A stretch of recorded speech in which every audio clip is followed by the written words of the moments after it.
Olá a todos, como vocês estão? Espero que estejam todos bem, com saúde e disposição, estudando bastante, se cuidando bastante e aproveitando também bastante essa pandemia que esperemos que esteja cada dia mais perto de acabar. Então vamos à nossa aula da semana 15 de julho, né? Nesta semana, ou nesta nova leva, nós vamos usar duas aulas. E vocês vão perceber que estas aulas elas se complementam. Então, a aula anterior que nós fizemos, a aula do dia 2 de julho e a aula do dia 9 de julho, elas são complementares uma à outra.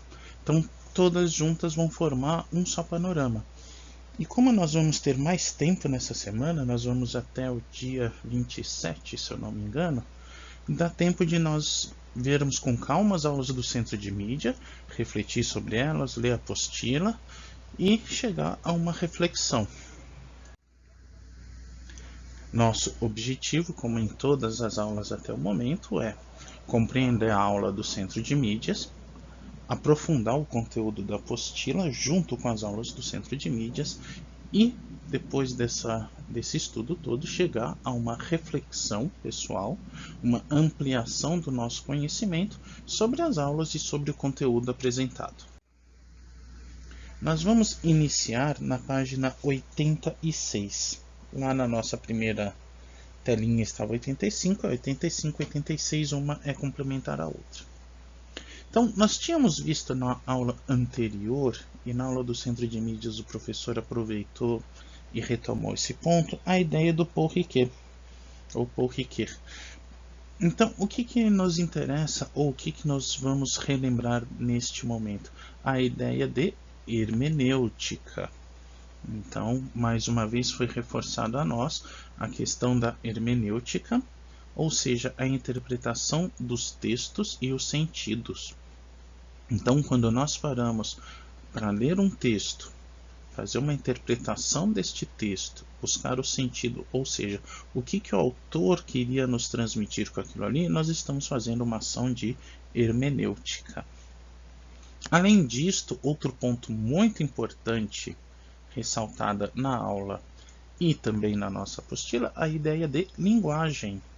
Então, o que trouxe de novo o professor de Centro de Mídias nesta aqui? A professora e o professor é um casal que dá aula, né? Então, como às vezes eu bagunço, eu vou usar esse termo neutro, tá? Então, esta linguagem, ou a linguagem, é o principal formador do indivíduo e do social. Ou seja, é pela linguagem, aí vem o óbvio, que nós nos comunicamos ou que nós nos entendemos, e a partir deste entendimento pela linguagem, nós vamos construir uma sociedade. Ou nós somos construídos como indivíduos a partir do momento em que nós passamos pela linguagem escrita. Então, nós lemos um livro, uma forma da linguagem em que a sociedade nos demonstra alguma situação por meio de um texto, ou linguagem oral, ou linguagem artística, linguagem musical. Então, toda esta forma de interação, na ideia do Paul Ricoeur, é uma forma de linguagem, ela é formadora. E outro ponto importante é a narrativa histórica, ou seja, o papel da história como um ponto fundamental para esta linguagem, para este indivíduo e para a sociedade. Então, compreender esta história, então compreender a nossa história, vamos imaginar todo esse momento que nós estamos vivendo. Esta narrativa, ela é fundamental para percebermos por meio da linguagem o nosso entendimento de indivíduo e o nosso entendimento de sociedade. Tranquilo até aqui, senhores? Outro ponto retomado pelos professores é o Foucault, em especial a questão da genealogia. Então, nós lembrando que nós vimos na aula anterior que o Foucault ele partia da ideia do Nietzsche. Dentro desta ideia do Nietzsche haveria uma relação entre filosofia e história. Então, como que ele vai organizar? Ele pensa isso de três maneiras. Primeiro, eu tenho o estudo sobre o saber. Este estudo do saber nós vamos conhecer como arqueologia. Tem a questão do poder, a ideia de genealogia. E o cuidado de si, a ideia do indivíduo ou a ideia ética. Então ele divide isto em 3 pontos. Vamos lá de novo: arqueologia, genealogia e ética. Vamos lembrar desses 3 pontos aqui que são importantes para o Foucault? Novamente, a arqueologia, genealogia e ética. Por que é importante a gente bater um pouquinho nessa tecla? Então, aqueles 3 aspectos, eles vão aparecer aqui na ideia do sujeito moderno, que é o que os professores do Centro de Mídias ressaltaram na questão da disciplina, em especial a disciplina do corpo, porque a gente também pode pensar na disciplina da mente. E aí na ideia do Platão, mente e corpo sãos, eles vão render melhor. Mente sã em corpo são. Então esta disciplina, ela vai aparecer, por exemplo, quando nós vamos organizar o nosso dia. Então, para que o meu dia renda, para que eu consiga fazer tudo, para que eu não fique desesperado correndo atrás, o que eu devo planejar? Poxa, eu tenho o meu horário de descanso, eu tenho o horário em que eu vou conviver com a família, vou conviver com os amigos, vou jogar, vou ver um filme, vou me divertir, e eu tenho também o momento em que eu devo parar e estudar para colocar meus estudos em dia, as minhas atividades em dia, de forma que eu não preciso ficar correndo nas últimas horas ou nos últimos dias, entregando trabalho atrasado, qualquer situação. Então, uma boa disciplina deste meu dia fará com que eu possa fazer tudo e eu não fique preocupado ou não tenha que fazer nada correndo. Aproveite bem o momento, carpe diem, né? Aproveite bem o dia. O que vai acontecer na ideia do Foucault para isso, nessa questão de disciplina? Ele vai ver como um momento de inserção de disciplina, por exemplo, o conceito de vigilância e punição. Um livro famoso dele, provavelmente o mais famoso, que é Vigiar e Punir. Lembrem-se, quem já assistiu Tropa de Elite ou quem lembra do Tropa de Elite, quando os alunos estão na faculdade, que eles falam contra a fala do Matias, acho que é o Matias, né, que é o que vai estudar. Agora vocês me pegaram. Enfim, aquele discurso da faculdade, ou o próprio trabalho da faculdade, é o trabalho do Foucault. Vigiar e punir. Então, o que acontece lá? Você vive em uma situação social de constante vigilância, e quando você não está de acordo com o que esta vigilância determina ou que essa vigilância espera, você é punido. Então, o caráter, por exemplo, punitivo da lei, não questão de que eu não posso fazer nada que é contra a lei, é crime, irei preso e tudo mais. É uma ideia ditatorial, por exemplo. Então, esse caráter do Foucault é importante neste sentido. Tocou aqui. Agora nós vamos perceber que aqui esse slide já dou aula do dia 9. A ideia do sujeito, do Paul Ricoeur e do Foucault, eles vão aparecer aqui quando a gente olha a questão da formação do indivíduo. E podemos pensar aqui, ou a professora ela abordou aqui, a ideia de massificação, de conduta massificada. Então, o que a gente pode entender por esta ideia de conduta massificada? O conceito ou o ponto que eles vão usar são de 2 filósofos do século XX, Adorno e Horkheimer, da escola de Frankfurt. Então, o que eles vão entender? Que o mercado cultural ele é um mercado que vai tratar essa cultura como uma mercadoria. Com qual objetivo? De pegar este indivíduo e tirar dele o pensamento. Ou seja, esta cultura ela tem um caráter alienante. É uma cultura de resignação. Eu fico resignado com este mundo quando eu vejo um filme, quando eu vejo alguma expressão cultural de massa que vai me demonstrar que não adianta fazer nada, o mundo é assim, vai continuar assim. e acabou. Então, a cultura, ao invés dela ter uma postura reflexiva, ao invés dela me levar a uma outra situação ou a um outro pensamento, me ajudando a fazer o entendimento de todo este contexto, ela vai agir como uma resignação. Ou seja, olha, não adianta você pensar porque vai dar tudo sempre na mesma. Então, esta ideia do Adorno e do Horkheimer, ela é de alguma maneira uma consequência ou anda em paralelo com o que vai pregar o Foucault e o Riquet. Então, aquela ideia do vigiar e punir, olha, ela passa pela resignação. Então, se você não pensar como eu estou te demonstrando, se você não agir conforme esta ideia que eu estou explorando, você será punido por isso. Então percebam como está sendo encaixados os dois conceitos. Isso vai nos levar, ou isso pode nos demonstrar, que há, no mínimo, duas formas de olhar essa cultura. Uma cultura e uma cultura de massa. Então vamos matutar no travesseiro aqui.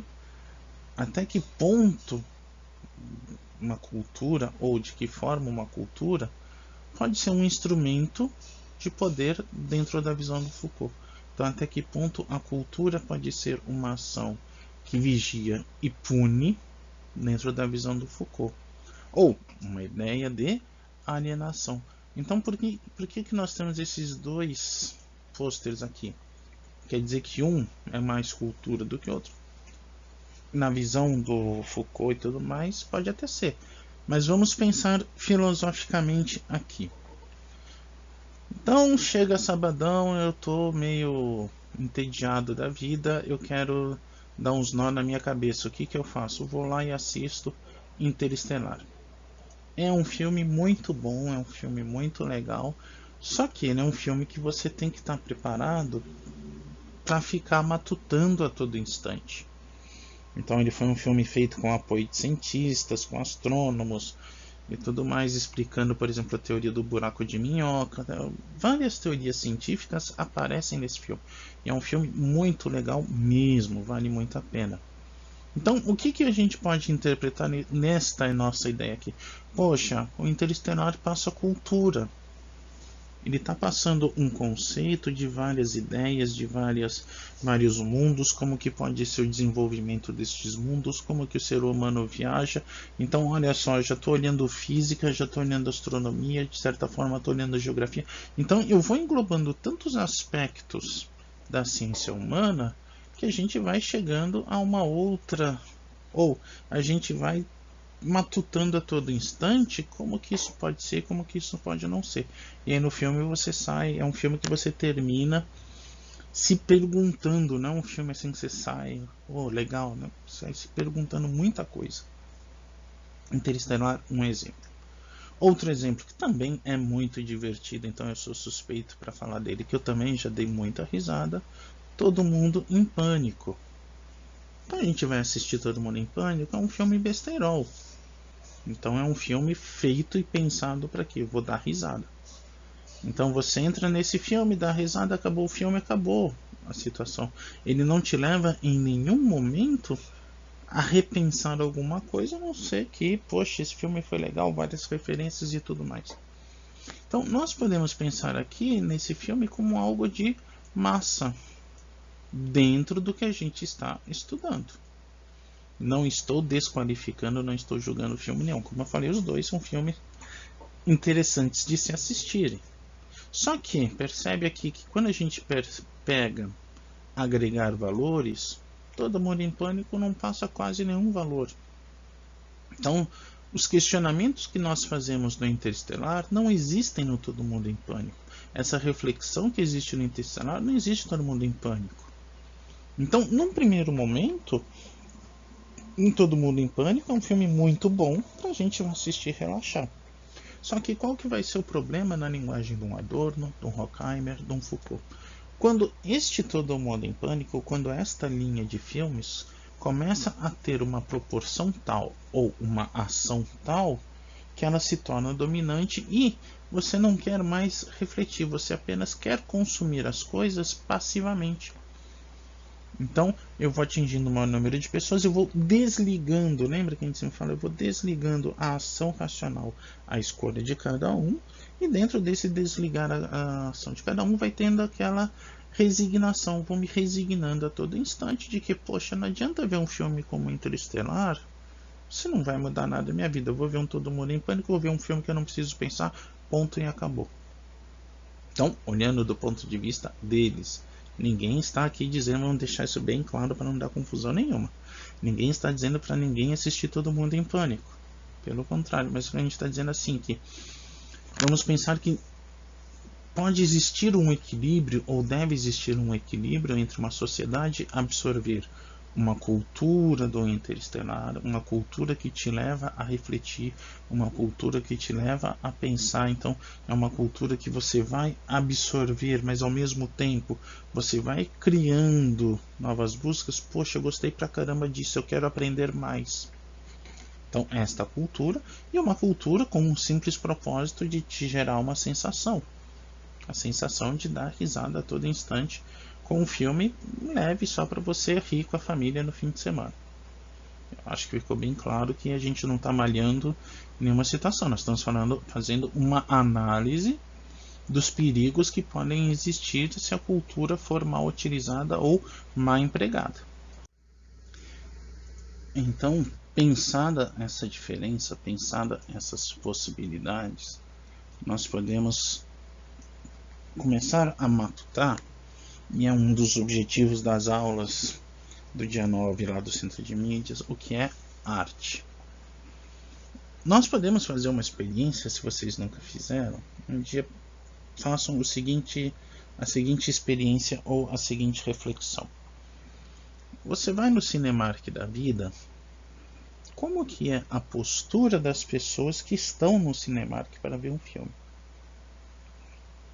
Então, as pessoas estarão lá de uma maneira leve, né?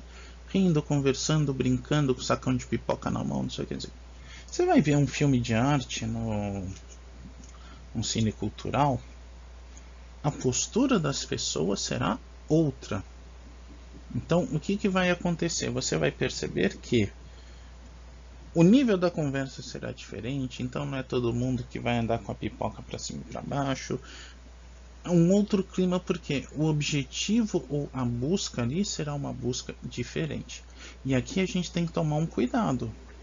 Esta arte como cultura, ela também pode se tornar, na ideia do Horkheimer, do Foucault, uma exclusão. Em que sentido isto pode acontecer? No sentido de que eu começo a valorar a minha arte, ou o que eu entendo por arte, como algo ainda superior. Então, eu lembro na minha faculdade de filosofia, meu professor de estética, o cara estudou na França, ele descobriu coisas lá, o cara era genial.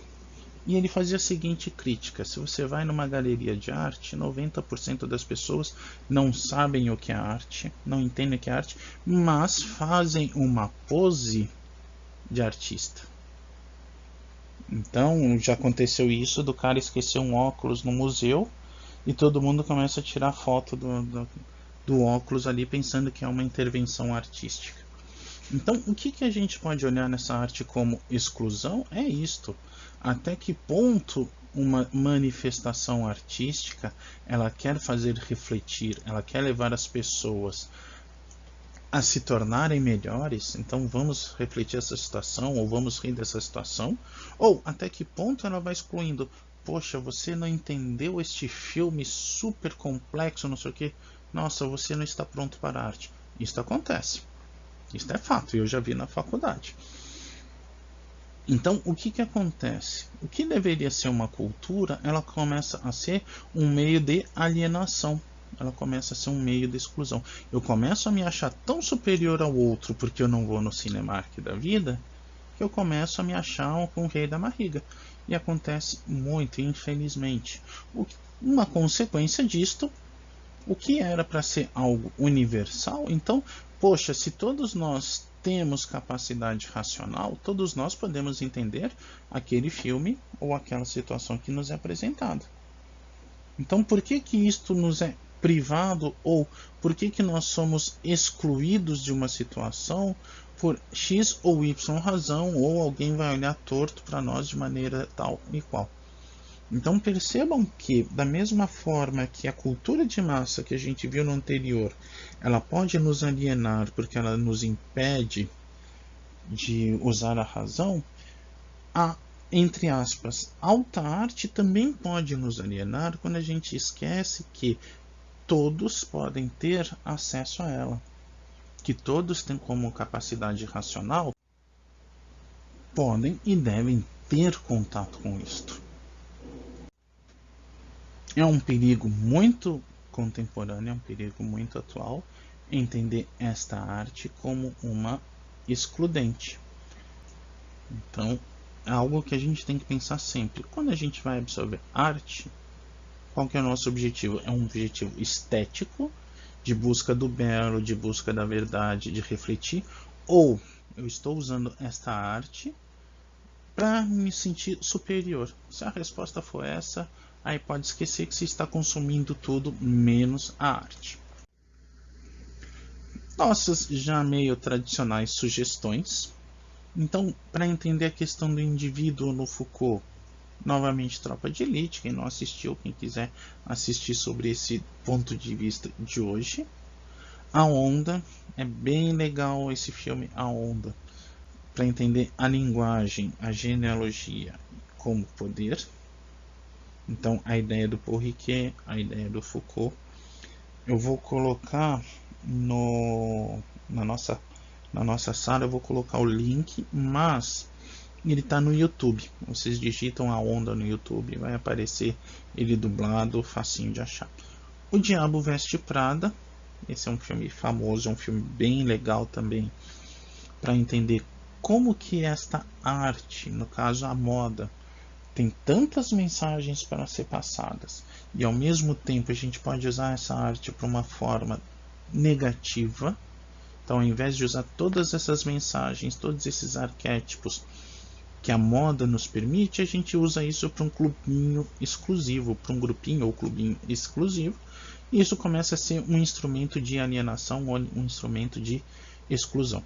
Interestelar, então quem quiser bugar com várias teorias, vale muito a pena.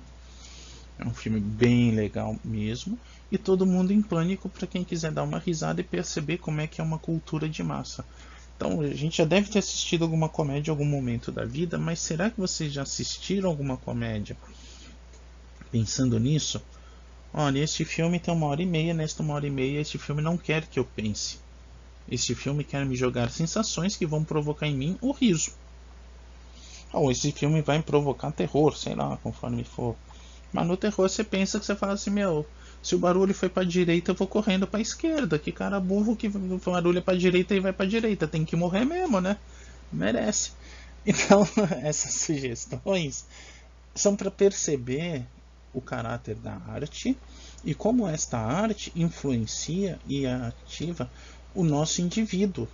Então, o quanto do nosso indivíduo ele vai sendo moldado, ou quais reflexões nós vamos tendo a cada dia a partir da arte. E não só essa arte, qualquer arte que a gente tenha contato durante o dia. Então, por exemplo, a roupa e uma estampa é uma arte, ela está passando sinais, mas aí é uma questão de arquétipos, é um outro momento.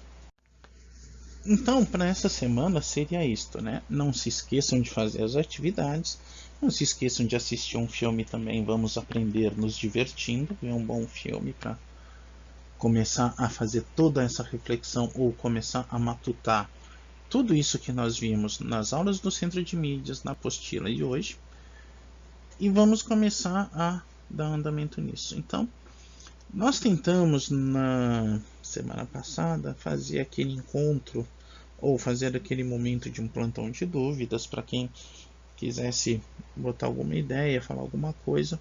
Não deu certo, eu não sei o que aconteceu porque o código estava correto, eu fiz o teste, funcionou.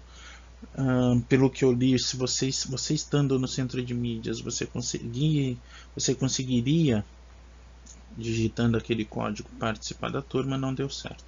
Eu vou colocar os links dos vídeos, coisas mais, na própria sala, na nossa sala de filosofia. E se vocês tiverem alguma dúvida, enquanto a gente não organiza uma sala para as turmas juntas, fazer um plantão de dúvidas num horário só, juntas, vocês vão colocando, escrevam as dúvidas lá. Então já teve alguns alunos que escreveram algumas dúvidas, colocaram algumas coisas por lá. Nós vamos respondendo, mas a nossa intenção é fazer algo menos frio, né? Então é um momento de, poxa, estamos aqui, quem quiser vir bater um papo, quem quiser vir tirar alguma dúvida de uma forma mais humanizada nesse chat, vem, a gente conversa. Essa é a intenção final. Agora, como a gente vai tentando aperfeiçoar ao longo do tempo. Aparentemente, o modo que a gente está usando até agora, ninguém está tendo impedimento de fazer as suas dúvidas, de fazer suas perguntas. Então, este é o principal nesse momento, que a nossa matéria fique clara, vocês consigam compreender tudo, consigam fazer bem as atividades, consigam perceber bem isso no seu dia a dia. Parece que isso a gente está conseguindo alcançar bem. Então, senhores, em caso de dúvidas, angústias, perturbações na força ou no cosmo, mandem um e-mail ou escrevam na própria sala da turma lá do Classroom. Lá também me vem um e-mail avisando que vocês fizeram a pergunta e eu respondo na hora. Nós vamos tentar, eu vou deixar esse horário aqui por enquanto, porque a minha esperança é que a gente consiga resolver esses problemas e ter um horário nosso para bater um papo. Mas isso nós vamos aperfeiçoando com o tempo. Por enquanto parece que está funcionando bem desta forma. Então, senhores, divirtam-se bastante, estudem bastante, aproveitem bastante esse período. Não bobeiem, porque já é julho, o ano agora, segundo semestre, vai passar voando. E qualquer coisa, estamos aí. Então, desejo a vocês tudo de bom, muita saúde e a gente se vê em breve. Até logo.